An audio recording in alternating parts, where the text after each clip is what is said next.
My husband walked in on me cheating on him with another man, and his reaction was intense. Consequently, he was sentenced to 7 years in jail, and now my entire family despises me.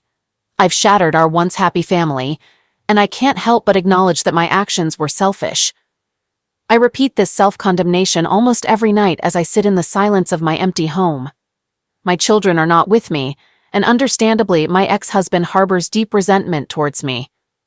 My immediate family is divided, and I've never stopped hating myself for what I did. My selfish act took place in 2015, and I've just turned 39. Reflecting on my past, I realize I didn't fully appreciate my ex-husband. He consistently praised my looks, paid attention to our intimate life, and cared for me, treating me as an equal partner rather than putting me on a pedestal. Our relationship, spanning 20 years, began as high school sweethearts and evolved into a deep, exclusive love. Our bond felt natural and right, earning him admiration from my family. My brother, in particular, revered him for his guidance during tough times. He was a man others relied on in their moments of need, always ready to lend a hand. Throughout our years together, he was a genuinely good person, and we raised 2 determined boys. At the time of this incident, our children were in their teenage years. I had gained weight and felt self-conscious, but my ex always reassured me of my beauty. We rarely argued, but when we did, it usually centered around our sex life, or rather, my lack of interest. The things I declined to do in bed were not due to a lack of desire, but more a matter of not being in the mood, something he understood. When I turned 39, my birthday marked a new phase for me. I had spent a year in the gym, practicing yoga and Pilates, and my efforts had transformed my body from 180 to 135 pounds. This was a significant change for me, as I had always been on the heavier side. My ex-husband had also joined me in the gym, albeit less frequently, and he had managed to shed some weight, going from 260 to 225 pounds, sculpting his physique. Despite my improved appearance, my ex-husband couldn't keep his hands off me. However, for some inexplicable reason, I still wasn't in the mood. He tried everything, taking me out to dinners, dancing, and going on regular walks. He continued to help around the house, and his eyes still held the same love and desire for me after 2 decades together. Any woman would have longed for that kind of attention. But mentally, I remained disinterested. At the time, I attributed my disinterest to early menopause, since we only engaged in intimacy 2 or 3 times a month, and it was usually a quick affair. However, my ex-husband desired more, and no matter how hard he tried, I just couldn't reciprocate his feelings. He suggested couple counseling, but I stubbornly refused. My selfishness began to emerge shortly after my birthday. A new, slightly younger and attractive manager started working in my office and showed interest in me. At first, I dismissed his advances, but our interactions evolved from casual chats to flirting. Even though I showed him my wedding ring, I couldn't resist responding to his flirtations and started sharing personal details about my life.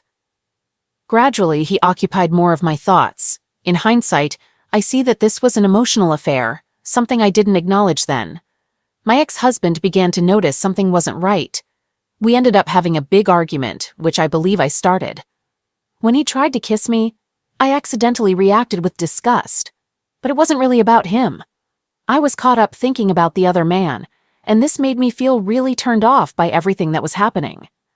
At least, that's what I kept convincing myself of. A week after that pivotal day, I arranged to meet the new manager at a cafe with the intention of firmly telling him to leave me alone and put an end to this situation. However, before I could utter a single word, he surprised me with a kiss, and my thoughts went blank. That moment marked the beginning of our 6-month affair. During this time, I noticed myself being more open and enthusiastic with this other man, doing things I hadn't with my ex. I was always ready and seemed more interested, maybe due to the excitement of something new. Meanwhile, my intimacy with my ex lessened, and I started to distance myself, criticizing his small habits and even demeaning him. I'm ashamed of how I acted then. It took my brother telling me about my ex's deepening depression and thoughts of leaving for me to realize the gravity of my actions. Right away, I broke off the affair, left my job, and decided to show my husband love and desire, hoping to mend our relationship and be a better wife. Then, the man I had the affair with came to my house, bringing a box of my office items that I had requested to be sent. During our talk, he asked why things ended. I told him I had to concentrate on my marriage and asked him to go. He asked for one more meeting, and sadly, I said yes. We went to the guest room and things got intense, making me lose track of time. Suddenly, my ex walked in. My affair partner pulled back abruptly, hitting the wall with a loud noise. My ex had bloodshot eyes, tears rolling down, and trembling lips showing deep hurt. I was completely disgusted by the situation. When the other man tried to leave, my ex confronted him. The man warned my ex to back off, but my ex couldn't hold back and attacked him. I yelled and begged my ex to stop. In a panic, I tried to intervene by jumping on his back, but ended up getting thrown to the ground. For a while, everything seemed blurry and sounds were muffled. When things became clear again, my ex had subdued my affair partner and was on the phone. I was just staring at the other man's bruised face and teeth on the floor. There was a loud knock, and my ex put the phone on speaker, set it down, and knelt with his hands behind his head. The police burst in and handcuffed him. Soon after, paramedics showed up. I found out he had called 911 himself. At the hospital, the situation got even worse. My dad was silent, looking ashamed, while my brother was furiously yelling at me. He looked heartbroken, asking how I could hurt my ex like that. My mom tried to soothe me, saying things would get better, but this made my dad raise his voice at her. His family was furious. His sisters threatened me, and his parents looked like they wanted me to suffer. I tried to talk to my kids, but they wouldn't respond. My sons wouldn't even look at me. At the same time, the man I had the affair with was badly hurt and needed surgery to fix his face after the fight with my ex. At the hospital, a woman suddenly came into my room and started attacking me. My brother had to pull her off.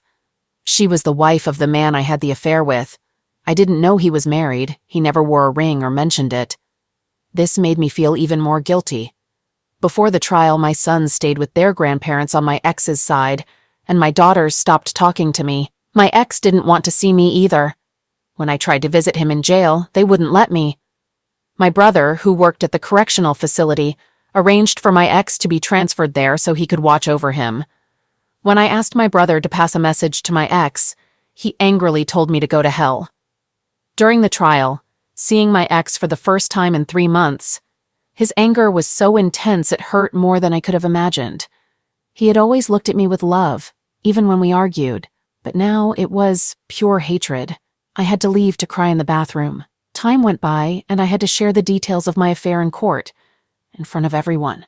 When I told them how long it had been going on, my ex looked devastated, and my dad left the courtroom suddenly. Hearing my ex's testimony, I found out he had planned to surprise me with lunch and a weekend trip to the Catskills. He had a whole romantic weekend planned but walked in on us instead. When the other man told him to move, my ex snapped and attacked him, stopping only when he pushed me away. He called 911 right after, and in court, we heard his painful voice and sobs on the recording as he talked to the operator. It was incredibly sad. The man I was with couldn't speak in court because of his medication, so they showed pictures of his injuries. Seeing them made me feel sick. It was my fault my ex had hurt him so badly, breaking his eye socket, cheekbones, and jaw, with some bone pieces too small to fix. My ex got 7 years for a third-degree felony. My sons protested the sentence, and my daughters and his family's cries of pain are something I still can't forget. The first 3 months were incredibly hard. My affair partner's ex-wife sued me for alienation of affection. My ex filed for divorce, my oldest son moved out, my other son stayed in his room all the time, and my twins were really acting out. My ex's sisters confronted me in a store, and his mom spat at me when I tried to apologize. My dad and brother wouldn't talk to me, and even my childhood friends were split on the issue. I had to find a new job because we had no money coming in and our savings were almost gone. But I was pretty much blacklisted in my field because of all the bad press at the accounting firm, so I started working in retail and got a seasonal job at H&R Block. During tax season, I almost lost our house. My ex wouldn't let me visit him, and he sent back all the letters I wrote without opening them. I ended up crying in the shower almost every day. My parents' marriage suffered because my mom kept defending me, and my brother acted like I didn't exist. The guilt was crushing, and I started thinking about just disappearing and leaving everything behind. After some time, I decided to see a therapist, who told me I had become too laid back with my ex. She said I saw him more as a friend with benefits than a husband, and she was right. I was too comfortable with him. To me, he was a companion, but he still viewed me as his wife, the mother of his children, and the woman he loved. I had definitely taken him for granted. A whole year passed, a year where my children didn't talk to me. Whenever I made dinner, they would just take their food to their rooms, not even looking at me. I broke down several times, begging them to talk to me, but they stayed quiet. My brother got married, and I wasn't invited, although my kids were. I kept trying to visit my ex, hoping he would let me see him, but I was always turned away, and he never opened my letters. Deep down, I knew I deserved the depression that had taken over me. Suddenly, my brother showed up one day, the first time I'd seen him since the trial. I was happy to see him, but he wasn't there to make up. He came to scold me. He told me that my ex had been injured in the prison infirmary after trying to fight off another prisoner who tried to be intimate with him. My ex got injured in the stomach, and the other inmate ended up with a broken spine. My brother blamed me for what happened and left angrily in his truck. I cried for days because he was right. It was my fault. I tried to visit my ex in the infirmary, but they wouldn't let me for another 4 years. I kept writing letters, but they were all sent back. Luckily, our kids visited their dad often, and I found out from them that my brother had gotten him into protective custody after the attack. As time went on, my oldest went to the same college and chose the same major as my ex, but he only talked to his siblings and stayed away from me. He didn't come home for the holidays, preferring to go to his grandparents' house. My other son did the same, going to the same college and avoiding me. My twins were hard on me, but visiting their dad regularly seemed to help their mood. When they acted out too much, their uncle would step in to help. Still, my brother and I barely talked. I tried to visit his wife when their first child was born, but they asked me to leave. My mom kept me updated on their lives, while my dad continued to act like I didn't exist. Then, in early May this year, my kids came home for 4 months. I didn't know why, but I was just happy they were there. I tried to show how sorry I was, even though they mostly ignored me. Gradually, they started talking to me again. It was great to catch up with them and hear about their lives. My oldest was in a relationship for over a year, my second son was on the college track team, and my daughters were talking to me again. Seeing the pain I caused them made me feel even more guilty. Watching them smile, joke around, and have dinner together made me yearn for what we lost. As August drew to a close, I eagerly anticipated my twins' first day of their senior year, which coincided with their 18th birthday. I shared my enthusiasm for their birthday celebration and outlined my plans. Surprisingly, my girls requested to celebrate it on a different day without hesitation. Their request left me bewildered because I thought we were making progress in rebuilding our relationship. When I inquired about their reasoning, one of them responded, "Because Dad is throwing us a party and I don't want you near him." This statement caught me off guard, and I sought clarification on when their father had been released. They informed me that he had been released at the end of April due to good behavior. Tears welled up in my eyes upon hearing this news, and it shattered me further. Their increased presence in the house was a result of his return. Their happiness and contentment stemmed from having their father back in their lives, not from the progress we were making in healing. They had him back. I asked about his living arrangements, and they disclosed that he was residing with my brother. I attempted to contact my brother, desperate for a conversation, but he refused. I made an effort to visit, clutching the letters that had been returned over the years, and caught a glimpse of him briefly through the partially open door. I called out his name, but my brother requested that I leave. I handed him the letters and departed. As I reached the driveway, I heard his voice. I turned around and he was approaching me. Tears streamed down my face and I moved to embrace him. He returned my letters, uttering coldly, "You forgot this." And I wept as I watched him walk away. I begged and pleaded for him to talk to me, but he simply retreated into the house. My children stood by the door, gazing at me with an absence of affection in their eyes. In that moment, I realized that my children were merely tolerating my presence. Nevertheless, I maintained a fervent desire to mend our fractured bonds. I yearned to confess my selfishness, express how much I had missed him, and convey my profound remorse for dismantling what we once shared. So I continued to navigate my daily life, hoping for an opportunity to make amends. I learned from my mother that my affair partner's ex-wife had visited my ex 2 years ago and was still making periodic visits. Honestly, I cared little about that. My sole wish was for him to somehow forgive me, engage in conversation with me, stand by my side, and regard me with the same affection as before. I longed for my children to stand with us, and I harbored a deep yearning to reunite my family, even though I recognized that I didn't deserve it. Even if by some miracle we were to reconcile, it could never be the same. I had acted selfishly, and I wished fervently that I could undo it all. Now let's take a look at the community's perspective. In the first opinion, there's sympathy for my ex-husband, recognizing the emotional misuse and dismissive behavior I inflicted upon him. The advice here emphasizes the importance of seeking support from friends who will hold me accountable for my actions rather than condoning them.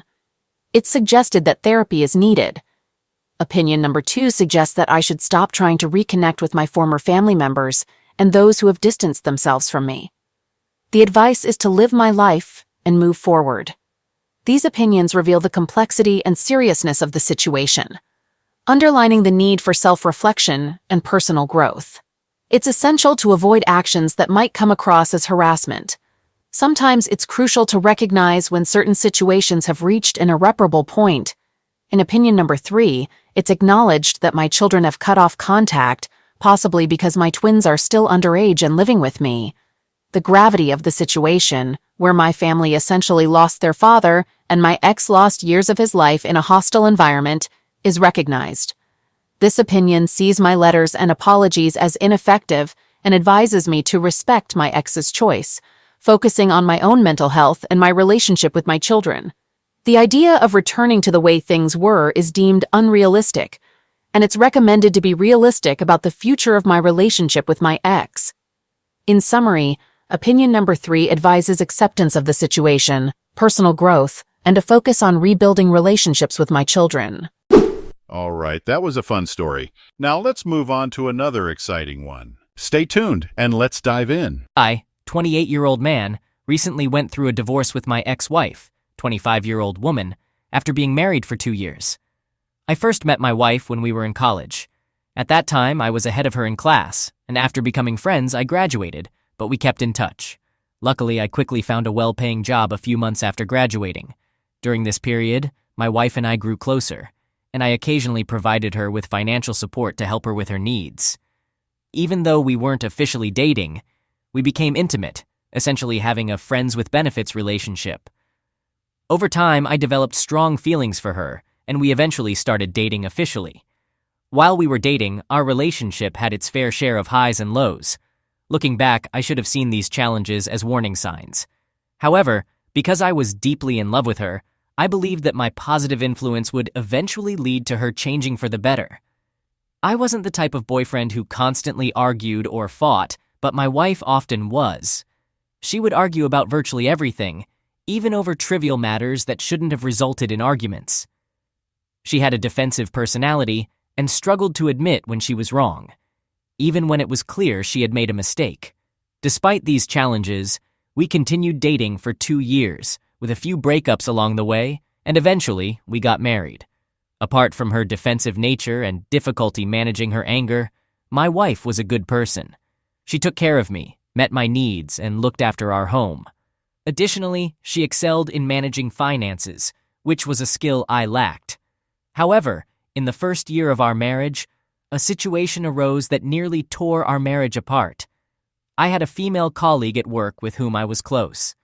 We would have lunch together, and sometimes I would give her a ride home after work. My wife was not comfortable with this arrangement, despite being familiar with my colleague.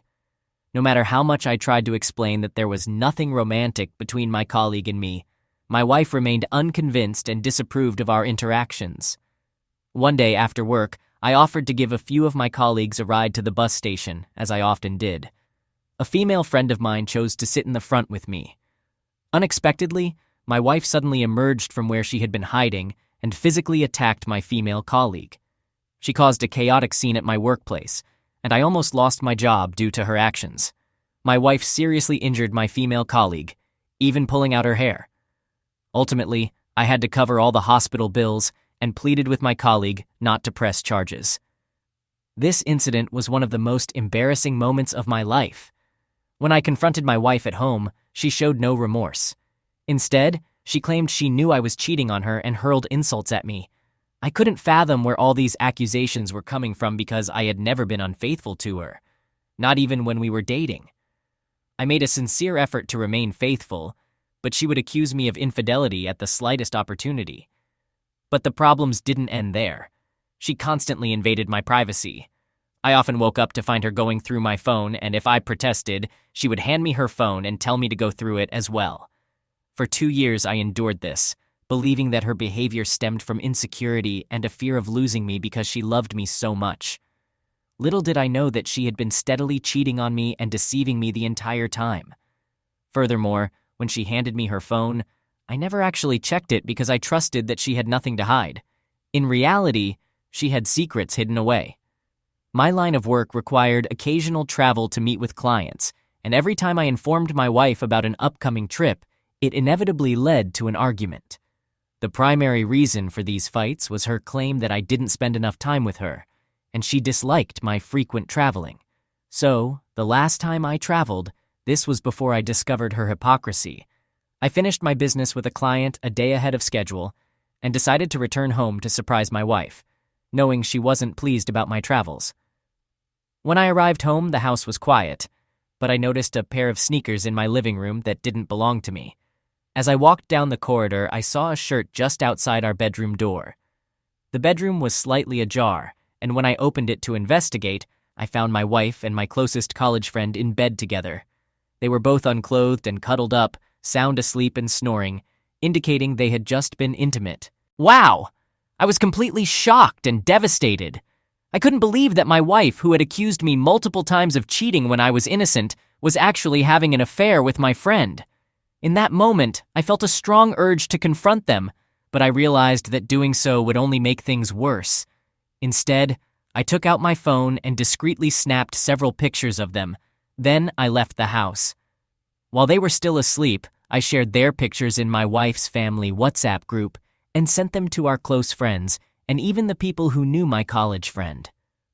By the time they woke up, almost everyone in our social circle had seen those pictures and sent them angry messages.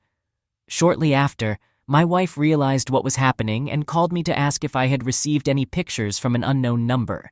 I told her that I had given her up that evening to collect her things and leave my house. When I said that, she understood it was me, and instead of getting defensive like I expected, she started pleading with me on the phone. She claimed it wasn't what it seemed and couldn't explain how it had happened, but I didn't buy into her excuses. After I shared the pictures with my friends, some of them confessed that they knew about my wife's infidelity. I was stunned that some of my friends had known about my wife and my friend cheating on me, but had never said anything. I was furious and decided to cut them off completely by blocking them. As for my wife, she begged me not to make a decision that would ruin our marriage, despite having already destroyed it with her infidelity.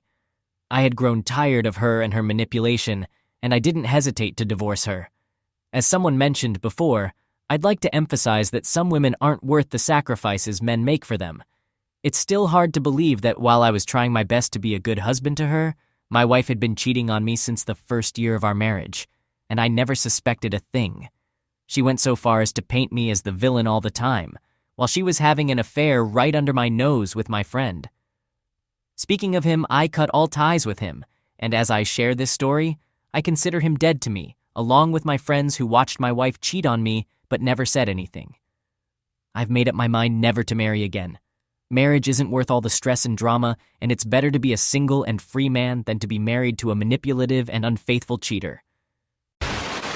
My wife and I were still very much in love when I found out she was having an affair.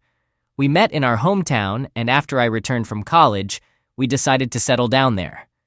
I fell in love with her at first sight, and after a few dates, we started dating officially. We got married after being together for a year and 3 months. Meeting and marrying May felt like a dream come true for me. She was the kind of woman I had always wanted to be with. She was hardworking, beautiful, intelligent, and a lot of fun to be around. Every day with her was exciting, and I cherished waking up next to her. May was also a passionate lover who cared deeply for me. Throughout our marriage, we rarely fought or hurt each other. We lived harmoniously, treating each other with respect. We lived a peaceful life and took good care of each other. I made sure to provide for May and meet her needs. May worked as a receptionist at a prominent women's store, and our combined income allowed us to manage our household comfortably. We never faced financial difficulties because we lived within our means. Over the 2 years of our marriage, we supported each other and strived to find better job opportunities. With May, I felt complete and looked forward to spending the rest of my life with her. She had a childlike spirit and had a knack for bringing joy to any place she went. People adored May, and she was quite popular among her friends, especially since her father held a leadership position when she was in high school. Besides being an excellent wife, May was also a wonderful friend. She had 2 best friends she frequently hung out with. Sometimes they would plan weekend getaways or have their regular girls' night out, and I never objected because I understood the importance of her spending time with her friends, even in marriage. I had also become friends with her best friends' husbands, so when May and her best friends went on vacation, the 3 of us would spend time together as well. We continued this for 2 years of our marriage, and even when we spent time as a family unit, I never suspected that May was cheating on me with one of her best friends' husbands. While I noticed she was particularly close to one of them, I didn't think it was anything more than friendship. I believed he was the one she related to the most, and I held on to this belief until I discovered a dark truth. One evening, May informed me that she was going out to hang out with her friends as usual. I watched her get ready, putting on a new dress she had recently purchased and doing her makeup. This was her usual routine, so I didn't find anything unusual about it. I even gave her some cash in case she needed it for herself and her friends. About an hour after she left, I was looking for my golden watch in our jewelry drawer when I came across May's wedding ring. It struck me as odd that she had left her ring behind, as it wasn't like her to do so.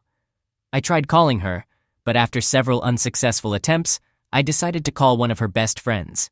When her best friend answered the call, I asked to speak with my wife. She informed me that May wasn't with her and that they weren't planning to hang out that night. While I was trying to process the fact that May had lied to me and left her wedding ring at home, her best friend asked if her husband was with me. I hadn't seen him, and I was surprised by her question. She was shocked when I told her that I hadn't seen her husband since the last time we all hung out. She mentioned that her husband had told her he was going out for a drink with me that night, and it was strange that he wasn't with me. At this point, we both realized that something was amiss, and we suspected that my wife and her husband might be together since they had coincidentally lied to both of us on the same night. To locate her husband, she attempted to check his Snapchat location, but it was turned off. When I checked May's Snapchat location, it was active, and we decided to head to the location. My heart sank when I realized that May's location was a hotel. We began documenting our process of going to May's hotel room. When I knocked on the door of the room she was staying in, she opened it, and was utterly shocked to see both me and her best friend. She was wearing a bathrobe with nothing underneath, and her best friend's husband was in bed, expecting her to attend to whoever was at the door and then return to him. As soon as we entered the room, I began to raise my voice at her while recording the incident. She felt deeply embarrassed. Her best friend was furious and even physically confronted her husband and May for betraying her. May was overwhelmed with shame and couldn't bring herself to make eye contact with me. She didn't attempt to explain herself and stood there with tears streaming down her cheeks. After I had recorded enough, I left with her best friend and warned May not to come home. She didn't return that night and likely spent it in the hotel room with her affair partner. That night, she not only lost her marriage, but also her longtime friend. Her best friend and I decided to post the video online without concealing their identities, intending to further humiliate her. We combined the video with the Snapchat location data and kept sharing them online until many people started reposting them. This was especially humiliating for her because most people in our hometown knew her, and she had been friends with her best friend since high school. This was the first time I had ever been so heartbroken, and I was not myself for weeks. Days after catching her with her best friend's husband, she tried to beg me and promised it would never happen again, but I remained unmoved by her words. We ultimately divorced because I couldn't bear the shame of being associated with her infidelity. Similarly, Her best friend divorced her husband and gained custody of their 2 children. After the video went viral, my wife couldn't face the public due to the judgmental looks she received from people.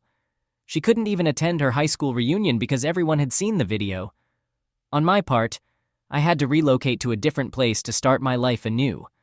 Whenever I recall how my wife deceived me and betrayed her friend of more than 15 years, it still astonishes me. She didn't value our marriage or her friendship with her friend, and someone capable of such actions could do even worse things. I know that I won't be entering another relationship anytime soon because my heart still aches when I remember how much I loved my wife and how she ruined everything we had.